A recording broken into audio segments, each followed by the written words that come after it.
안녕하세요. 안녕하세요. 네, 만나서 반갑습니다. 여러분들과 앞으로 식품위생을 같이 공부해 나갈 김지연입니다.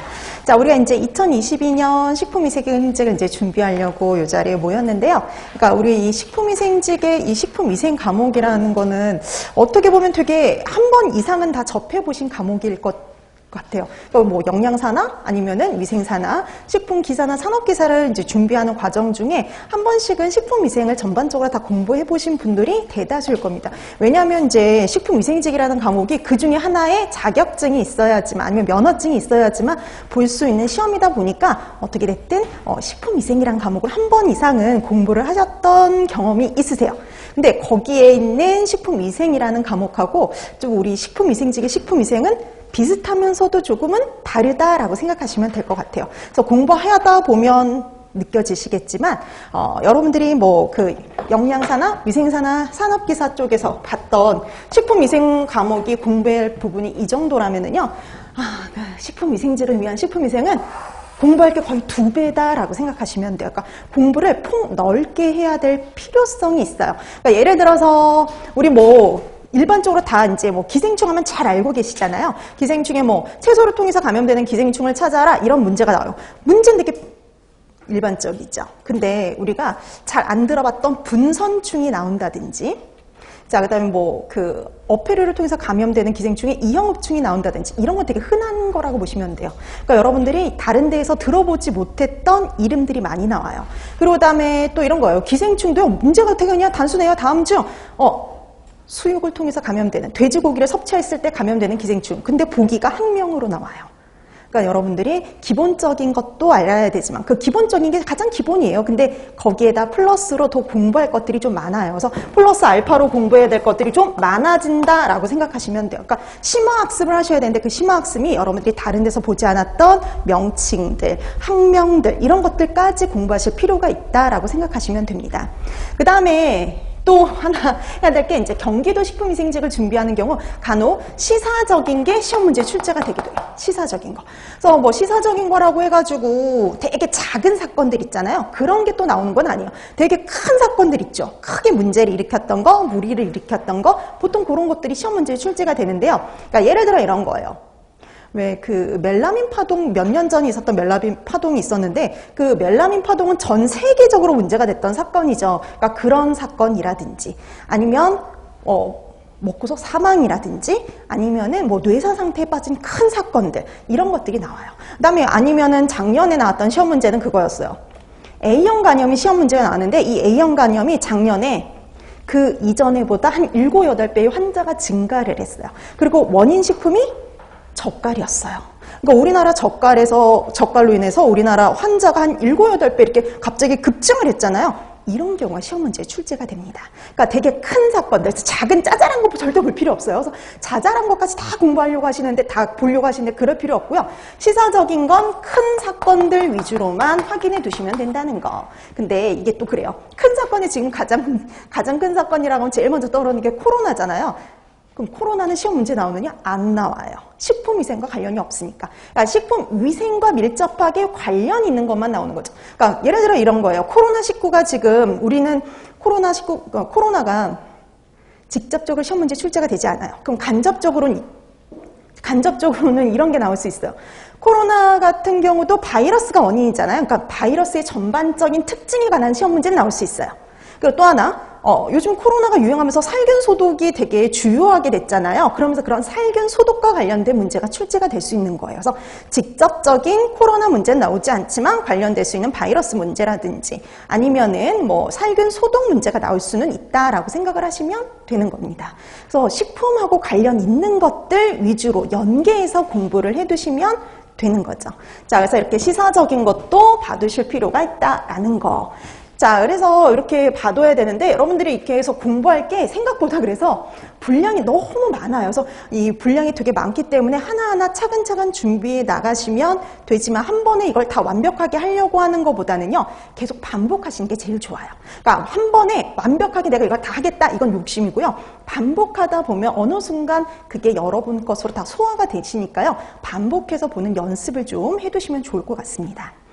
자, 그럼 이제 내년 시험을 준비하기 위해서 우리가 이제 식품위생 과목이 어떻게 대략적으로 진도가 이제 좀 이렇게 수업이 진행이 될지를 보면은요, 8월에서 우리가 8, 9, 10월까지요, 기본 이론을 할 거예요. 지금부터 이제 10월까지 기본 이론을 하는데, 기본 이론은 정말 기본이 되는 것 뿐만 아니라, 그러니까 여러분들이 영양사나 아니면 위생사나 식품 산업기사나 기사에서 이렇게 접해봤던 아주 기본적이고 제일 중요한 거를 제일 먼저 다룰 겁니다. 그래서 이거는 반드시 보셔야 돼요 라고 하는 것들은요, 대다수가 한 번 이상은 다 시험 문제 출제가 된 적이 있는 것들, 이렇게 생각하시면 돼요. 여기서 끝나는 게 아니라 기본 이론을 여러분들이 어느 정도 소화가 되면 수업 시간에 같이 나가기는 하는데요. 근데 우선 기본부터 하고 그 다음에 이제 심화. 근데 우리가 기본하고 심화를 따로 하는 게 아니라 수업 시간에 같이 진행을 해요. 근데 수업 시간에 설명을 드릴 거예요. 여기까지는 기본입니다 라고 설명을 드리면 먼저 기본을 여러분들이 완벽하게 습득을 하시고 그 다음에 플러스 알파를 공부해 두시면 돼요. 그래서 기본과 이론, 그러니까 기본 이론과 이렇게 심화 이론이 같이 해서 8월에서 10월달 이렇게 진행이 되는데, 이거도 분량이 만만치가 않아요. 그래서 여러분들이 잘 따라오시면 어느 정도 이게 정리가, 그러니까 이거를 수업을 듣고 내가 공부할 내용을 잘 정리한다라고 생각을 하시면 될 것 같아요. 자, 그 다음에 이제 요게 끝나면 11월 달에 했던 이 기본 이론과 심화 이론을요, 정리하고 다시 한번 복습하는 시간을 가질 거예요. 그래서 정리 복습을 하는데 이걸 통해서요, 되게 이렇게 방만하게 이렇게 막 이렇게 정말 많은 양이거든요. 정말 방대한 양인데 그 방대한 양을 어느 정도 정리하고 다시 한번 복습하는 그런 시간을 갖고요. 왜냐면 이제 작년에는 요거 없이 그냥 바로 이론 이제 그 문제풀이에 들어갔더니 정리가 제대로 안 되는 거예요. 정리가 제대로 안 되고 문제를 적용하려니까 되게 힘들었거든요. 그래서 한번 간단하게 좀 정리를 하고 그 다음에 이제 문제풀이에 들어갑니다. 그래서 12월에서 1월 요 사이에 문제풀이에 들어가는데요. 이때의 문제풀이는 단원별이라고 보시면 돼요. 단원별. 그래서 이때는 단원별로 이렇게 문제풀이가 들어가기 때문에요. 그러니까 여러분들이 이거예요. 이때 뭐 새롭게 막 뭔가를 공부한다기보다는 이론에서 했던 내용을요, 복습하고 공부했던 내용을 적용하는 단계라고 보시면 될 것 같아요. 그러니까 우리가 이게 이제 단원별로 나가다 보니까 앞에서부터 이렇게 진도가 나가겠죠. 문제풀이 같은 경우도. 그래서 우리가 여러분이 그 해당하는 내용의 문제를 풀기 전에 이론을 먼저 여러분들이 복습하는 거죠. 그래서 여러분들이 이론에서 했던 내용을 복습하고 거기에 해당하는 문제를 풀어오는 그렇게 해서 수업이 진행이 되는 방식인데요. 그렇게 하다 보면은 뭐가 가능하냐? 이론에서 공부했던 내용을 문제에 적용하는 거, 해결 능력을 키우는 거. 그래서 이거예요. 그래서 이때는 단원별 문제풀이를 할 적에는 다시 한번 정리 복습을 하고 그 다음에 여러분들이 문제에 적용하는 거예요. 근데 이게 되게 재밌는 게 뭐냐면 우리가 이론에서 공부했던 내용을요, 단어를 조금 바꾼다든지 말의 유형을 조금 바꾼다든지 아니면은 뭐 단위를 조금 바꾼다든지 이렇게 했을 경우요, 틀리는 경우가 되게 많아요. 근데 실제 시험 문제에서는 우리가 공부했던 내용, 단어 그대로 나오는 게 아니라요, 조금씩 변형이 되어서 나옵니다. 그래서 그거를 어떻게 여러분들이 답을 찾아가는지를 배우는 게 바로 이때라고 보시면 돼요. 그래서 제일 중요한 게 예습이에요. 그러니까 문제를 풀어오는 게 되게 중요해요. 그래서 여러분들이 문제를 풀어와서 내가 문제를 제대로 풀고 있는지 아닌지를 확인할 수 있는 되게 중요한 시기다라고 보시면 됩니다. 그래서 이게 또 식품위생직의 식품위생이 조금 좀 또 그런 게 뭐냐면 그냥 단순한 단답형 문제 같은 경우 크게 문제가 되지 않는데 옳은 거 옳지 않는 것들을 찾는 문제가 있어요. 근데 그런 문제들은 항상 이래요. 기본이 이거예요. 가장 옳은 것, 가장 옳지 않은 것을 찾는 문제라고 보시면 돼요. 그래서 가장 옳은 것, 가장 옳지 않은 것. 그래서 보기를 보고 1번에 내가 이거 아는 내용하고 조금 다른데 이걸 답이라고 적으시면 틀리는 경우가 많아요. 그래서 전체적으로 1번부터 우리 사지선다죠. 그래서 1번부터 4번까지 다 읽어본 다음에 가장 답에 가까운 것을 찾으셔야 됩니다. 그걸 연습하는 거예요.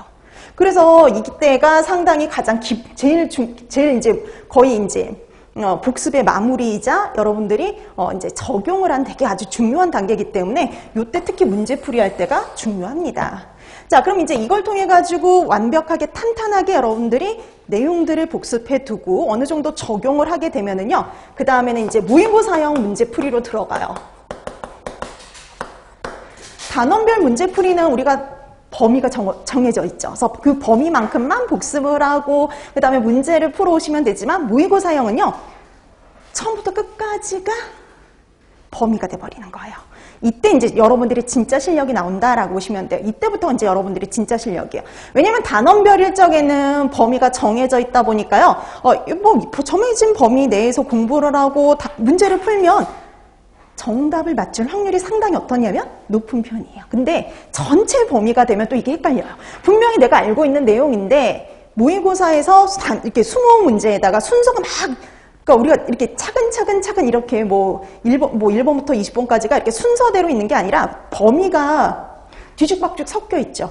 그러다 보니까 알고 있는 것도 틀리는 경우가 있어요. 그래서 모의고사형을 통해서 실제 시험 문제하고 똑같이 풀어봄으로써요. 다시 한번 내가 알고 있는 거, 모르고 있는 거 이거를 확인할 수 있는 거예요. 그래서 여기 모의고사형 단계에서는요.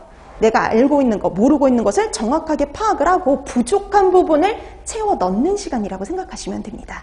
그 다음에 이제 마지막 동형 모의고사를 통해 가지고요. 실제 시험 보는 것처럼 진행을 해요. 그래서 마지막 이제 실제 시험, 이거 바로 이제 이 동형 모의고사는요. 보통 시험 보기 직전에 행해지거든요. 그래서 시험 보기 한 2, 3주 전에 그때 하는 그 수업이라서요. 정말 시험 보는 것처럼 진행을 하고 수업이 진행이 됩니다. 그래서 마지막 최종 마무리 단계 이렇게 생각을 하시면 될 것 같아요.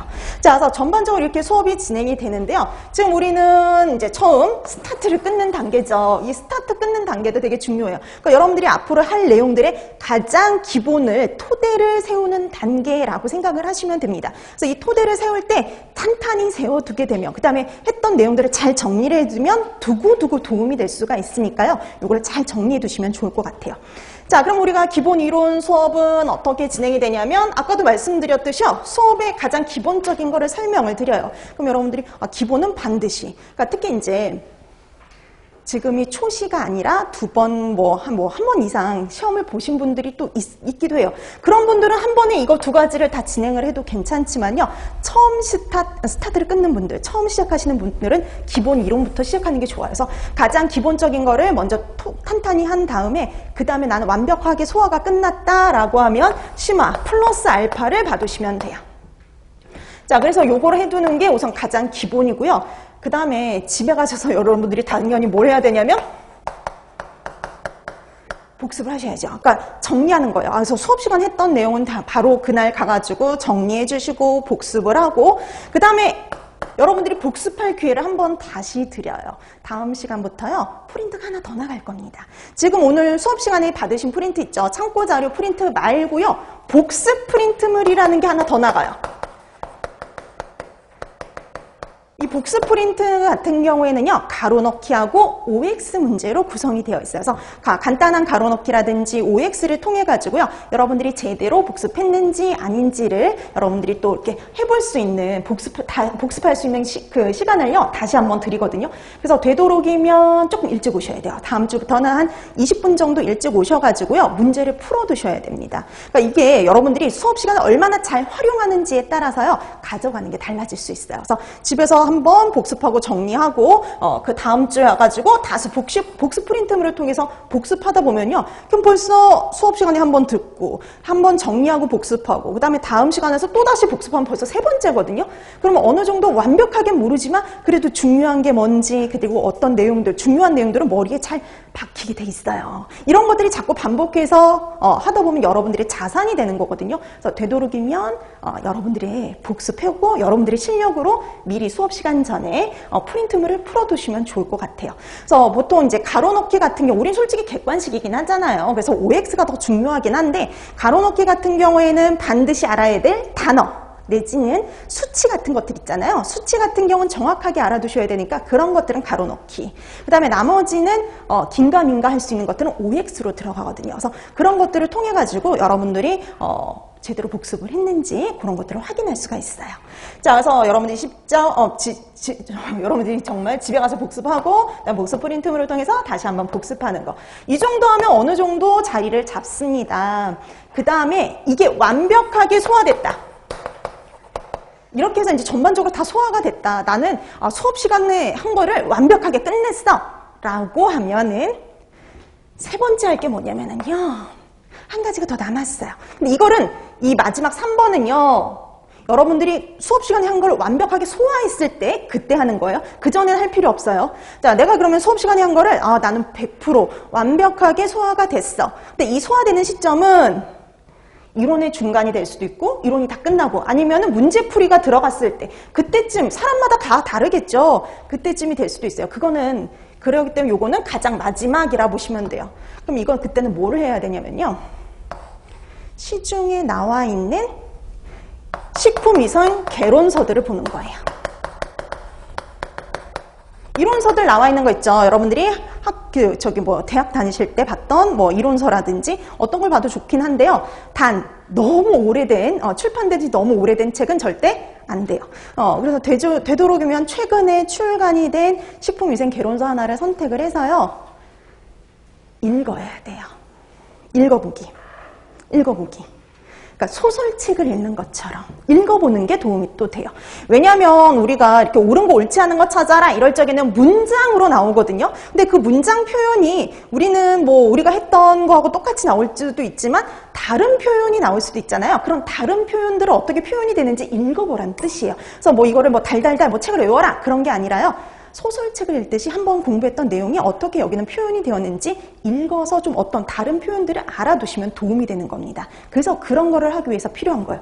그래서 얘는 제일 마지막이라 말씀을 드리는 겁니다. 그 다음에 그뿐만이 아니라요. 식약처 사이트라든지 아니면 식품안전나라에 들어가면은요. 법규라든지 고시라든지 아니면 전문적인 그런 어떤 유해 물질에 관련된 사항이라든지 이런 거에 대한 자료들이 되게 많이 있어요. 그래서 그런 것들을 활용하는 거. 근데 이거는 뭐예요? 지금 할 필요 없어요. 이건 마지막에 모든 걸 여러분들이 다 소화하고 완벽하게 되었을 때 하는 거예요. 지금 하면 오히려 헷갈려요. 헷갈리고 크게 도움이 되지 않아요. 그거 너무 이렇게 지금에서는 도움이 크게 되지 않는 것들이에요, 이거는.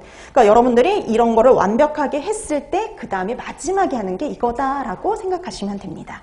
자, 그래서 이거는 요거를 하는 시점은 여러분 개인마다 다를 수 있어요. 그렇죠? 여러분들이 어떻게 이제 공부를 하고 어떻게 이제 내가 진도가 나가고 진행이 되느냐에 따라서요. 요거는 여러분들의 상황에 맞게 적용을 하시면 되는 겁니다. 자, 이렇게 하면 이제 이 정도까지 하면은요. 고수가 되는 거예요. 고수가 되는 거. 이 정도 되면 되게 이 정도까지 가면은요. 알고 있는 게 좀 많아지는 그런 상황이 됩니다. 그러면서 이제 거기다 문제풀이 적용하고 모의고사 풀고 하면은요. 완벽해진다라고 생각하시면 돼요. 그리고 또 하나, 여러분 우리 카페 있죠? 진동 카페 활용하기요. 다 가입하셨죠? 거기에 되게 다양한 자료들이 올라와 있어요. 그래서 역대 이제 봤던 시험의 경쟁률이라든지 합격선이라든지 이것도 있지만은요. 작년이 아니라 올해네요. 2001년 상반기에 있었던 경기도 시험, 그 다음에 경북 시험, 경북, 경기도 경력 경쟁 시험, 그 다음에 교육청 시험은 공개 경쟁이거든요. 공개 경쟁 문제가 다 똑같은데 교육청 공개 경쟁 시험 문제 이거에 대한 자료가 올라와 있어요. 작년 시험에 어떤 문제들이 나왔는지 그런 것들 보셔야 돼요. 그러니까 이게 똑같은 문제는 나오지 않지만 유사한 문제, 그다음 문제의 경향 이런 것들을 파악해 둘 필요가 있으니까요. 그런 자료들을 또 이렇게 활용하시는 게 도움이 돼요. 그래서 그런 자료들 활용하기. 그다음에 교육청 또 시험을 준비하시는 분들은요.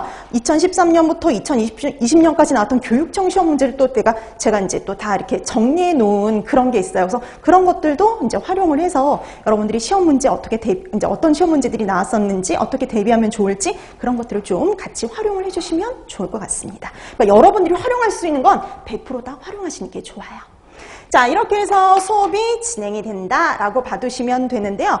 자, 우리 책도 잘 활용하시면 좋을 것 같아요. 그래서 우리 책 보면은 나중에라도 활용하시면 좋은데요. 거기에 이 책의 특징 아래쪽이나 옆에 쪽에 보면 QR코드 나와 있죠. 그 QR코드 우리는 수업 시간에 다 법이 개정이 되는 거나 이런 것들을 다 나눠 드릴 겁니다. 자료들을. 근데 만약에라도 나중에라도 이제 우리가 수업을 안 듣는 경우가 생기면 이 QR코드를 찍으면 뭐 계정사항이나 이런 것들을 다 확인을 할 수가 있으니까 일부러 그렇게 넣어놓은 거니까요. 그런 것들도 활용하시면 좋고요. 자, 그 다음에 그 뒷장 넘기면 시험 안내 나와 있죠. 작년이 아니죠. 올해예요, 올해. 올해 경기도, 경상북도 경력 경쟁, 경쟁률하고 합격선 보셨어요? 네, 경쟁률하고 합격선 보세요, 한번. 경북 같은 경우에는 1배수로 뽑는 데도 되게 많거든요. 우리가 그 필기 합격을 1배수로 뽑는 데도 많아요. 그러니까 2명 뽑는데 그냥 필기 합격 그냥 2명만 시켜가지고 그냥 거의 뭐 그 면접은 유식행위처럼 하고 그 다음에 2명 다 합격하는 경우도 있지만 경기도는 그런 게 없어요. 보이시죠? 기본, 2대1이 기본이에요. 그래서 여러분들이 필기도 합격을 해야 되지만, 그러니까 필기 합격도 필기 합격도 좋은 점수로 합격을 해야 되지만, 실기도 좀 잘 준비를 하실 필요가 있단 말이죠. 그러니까 면접도 잘 준비를 하실 필요가 있어요. 자, 그래서 거기 보면은요, 합격선을 보세요. 지역마다 되게 편차가 어때요? 되게 심하죠? 네, 편차가 되게 심해요. 그래서 이게 매번 또 이런 게 아니에요. 매번 또 바뀌어요. 그래서 그냥, 대략적으로 이렇구나라는 정도로 보시면 돼요. 그러니까 확실하게 90점이 넘어야지 좀 확실하게 합격선에 들어갈 가능성이 높다라고 생각하시면 됩니다. 네. 올해까지는 2과목이었지만 또 내년은 3과목이 되기는 하죠. 근데 어떻게 됐든 전공은 대체적으로 잘 보시는 편이에요. 합격자분들이. 그렇기 때문에 되도록이면 전공에서는 많이 틀리지 않도록. 특히 이제 식품위생은 합격하시는 분들, 합격생들을 보면은 거의 다 맞는 경우가 대다수예요. 특히 2021년 시험 문제는 다 쉬웠어요. 경기도도 쉬웠고, 경북도 쉬웠고, 교육청도 쉬웠어요. 그러다 보니까 식품위생은 거의 100점, 합격선에 들어가신 분들은 거의 100점인 분들이 거의 대다수라고 생각하시면 돼요. 그러니까 좀 문제가 쉽게 나왔다 그러면 다 맞아야 되고, 조금 어렵게 나왔다 그러면 한 문제 내지 다 맞아야 돼요. 그래야지 좀 합격선에 좀 이렇게 좀 들어갔다라고 생각을 하시면 됩니다. 그러니까 내가 2개 틀렸어, 되게 잘한 것 같아. 아니에요, 2개 틀리면 잘한 게 아닌 게 돼버리거든요. 자, 그렇기 때문에 여러분들이요, 식품위생은 노력하신 만큼 나와요. 노력하신 만큼 나오기 때문에 여러분들이 열심히만 하시면 충분히 좋은 성적을 거두실 수가 있어요. 그 다음에 뭐 교육청 공개경쟁 같은 경우에도 보시면 경쟁률 및 합격선을 보면 이 공개 경쟁은 다 뭘 보냐면 국어, 영어, 국사를 보잖아요. 그러다 보니까 500점 만점이에요. 그리고 되게 경기도가 제일 어때요? 높죠. 이런 걸 딱 비교해 보면요, 경기도가 좀 높아요. 똑같은 시험 문제로 봤을 때. 왜냐하면 위에 있는 경기도 경력 경쟁하고 경상북도 경력 경쟁 크게 차이가 없는 것처럼 보이지만 문제의 차이가 있거든요. 이건 똑같은 문제가 아니에요. 근데 똑같은 문제로 봤을 때 경기도 교육청 문제는 경기도부터 전라남도까지 다 문제가 똑같거든요. 동일하거든요. 그랬을 때 합격선이 제일 높은 게 경기도죠. 자, 그래서 이렇게 합격하신 또 분들을 보면은 똑같이 전공 거의 만점이다라고 생각하셔야 돼요. 자, 그래서 내가 합격하기 위해서는 하나로 더 맞기 위해서 되게 세세하게 공부하실 필요가 있어요. 그러니까 이게 맨날 중요한 부분에서도 나오지만 생각지도 못했고 되게 중요하지 않아서 그냥 슬쩍 보고 넘어갔던 그런 부분에서 시험 문제가 출제되기도 하거든요. 그러면 이제 거기서 당락이 결정이 되는 거예요. 그 문제를 맞았느냐 틀렸느냐. 근데 그런 변별력 있는 문제가 올해는 크게 나오진 않았어요. 그러니까 웬만해서 좀 공부했다 싶으면 거의 다 맞을 수 있는 정도의 수준. 그러니까 그 정도였거든요. 근데 이제 작년이나 그 재작년을 보면 변별력 있는 문제가 한두 문제는 꼭 나와요. 그러니까 그 문제를 맞느냐, 틀리냐. 그게 거기서 이제 당락이 결정된다라고 생각하시면 됩니다.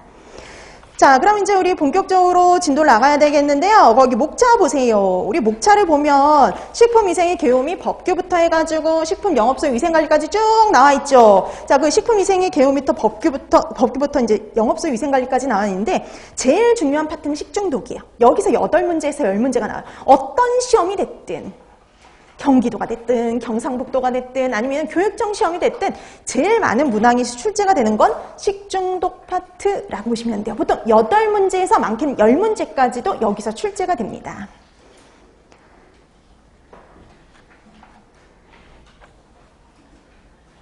특히 특히 이제 세균성하고 바이러스성, 화학성 이런 식중독에서 주로 많이 출제가 돼요. 그리고 이제 화학성에서는 올해 문제 경향을 보면은 그러니까 이런 쪽이 많이 나와요. 그러니까 뭐 식품을 제조하거나 가공하거나 뭐 조리하는 과정 중에 생성되는 새롭게 등장하는 물질들이 있거든요. 그런 애들이라든지 환경 호르몬 파트. 그러니까 이게 문제도요, 경향이 있어요.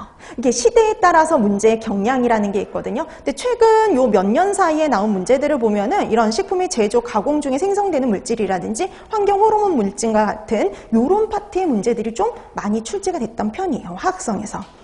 자, 뭐 세균성은 누누이 잘 나오는 거고요. 뭐 곰팡이나 자연독 같은 경우에는 뭐 한두 문제 정도 출제되는 파트입니다. 그러니까 그런 걸 다 하다 보면은 합치면은 8문제에서 10문제가 돼요. 그래서 여기가 가장 중요한 파트라고 생각하시면 됩니다. 그 다음에 이제 한 2-3문제 나오는 파트가 식품과 미생물이라든지 그네요. 식품과 미생물. 그러니까 식품과 미생물 파트가 한 3문제 정도 나와요. 3문제 정도. 그러니까 이게 한 번에 한 파트에서 3문제 나오는 건 극히 드물거든요. 그러면 이제 이 식중독을 제외하고, 근데 그 다음으로 이제 중요할 수 있는 게 바로 식품과 미생물 파트. 그다음에 감염병 같은 경우 한 2문제 정도 나와요. 한두 문제, 뭐 적게는 1문제 나오지만 보통은 평균적으로 2문제 정도 나온다고 보시면 돼요. 이런 기생충 이런 파트는 1문제. 위생동물은 거의 안 나오는데 어쩌다 한번 이렇게 생각하시면 돼요. 그다음에 식품 첨가물은 보통 한두 문제라고 보시면 됩니다. 가장 일반적인 경우가 1문제인데 간혹 2문제 출제가 되는 거예요. 그 다음에 이제 나머지 파트는요. 그 다음에 이제 해썹은 맨날 한두 문제는 나와요. 그러니까 평균적으로 1문제인데 많이 나올 땐 2문제까지 출제가 되는 거라고 보시면 돼요. 그 다음에 이제 나머지는 천차만별이에요. 누가 출제하느냐에 따라서 경향이 완전히 달라진다 이렇게 생각하시면 돼요. 그러니까 첫 번째 나와 있는 식품위생의 계호 및 법규는요. 한 문제도 안 나올 수도 있는데 3문제까지도 나와요.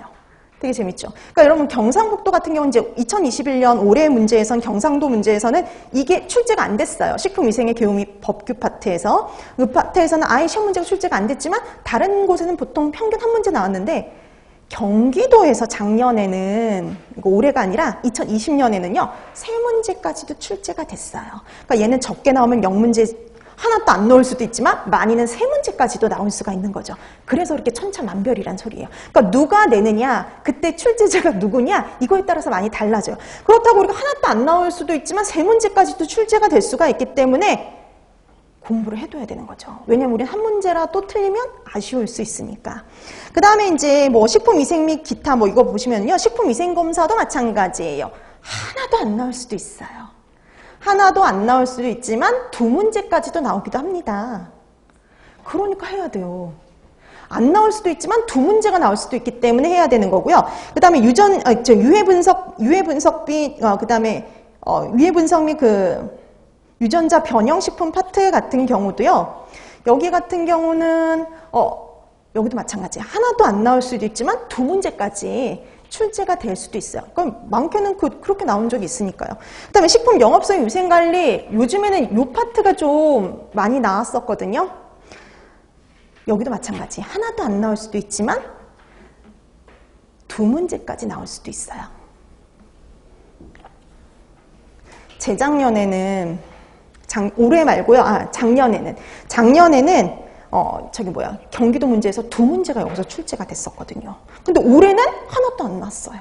그러니까 이렇게 출제자에 따라서 이렇게 좀 많이 바뀔 수 있는 파트가 파트 1, 그리고 파트 7, 그리고 파트 9 이런 쪽이 좀 많이 차이가 생길 수 있다라고 생각하시면 됩니다. 자, 이렇게 해서 여러분들이 뭐 대략적으로 어떻게 나온다, 출제된 경향은 일반적인 것들을 생각을 해주시면 되겠고요. 그 다음에 그렇다고 해서 뭐 하나도 안 나올 가능성이 있다고 해서 거기를 안 보고 넘어갈 수가 없죠. 그래서 기본적인 건 반드시 알아두고, 그 다음에 플러스, 그게 이제 완벽하게 됐을 때 이제 플러스 알파를 공부해 두시면 돼요. 자, 그러면 제일 먼저 우리 파트 1이죠. 식품위생의 계호 및 법규 들어가는데요. 식품위생의 계호 및 법규는 크게 3파트로 나눠져 있어요. 식품위생의 계호, 그 다음에 법규, 그리고 그 다음에 표시와 관련된 사항으로. 근데 이게 중요도에 따라서 좀 차이가 있는 거예요. 첫 번째 나와 있는 식품위생의 계호 있죠? 개요 파트가 어떻게 보면 제일 중요한 파트, 좀 시험 문제에 제일 많이 나올 수 있는 파트라고 생각하시면 되고요. 그 다음이 법규, 그 다음이 표시 이렇게 생각하시면 됩니다.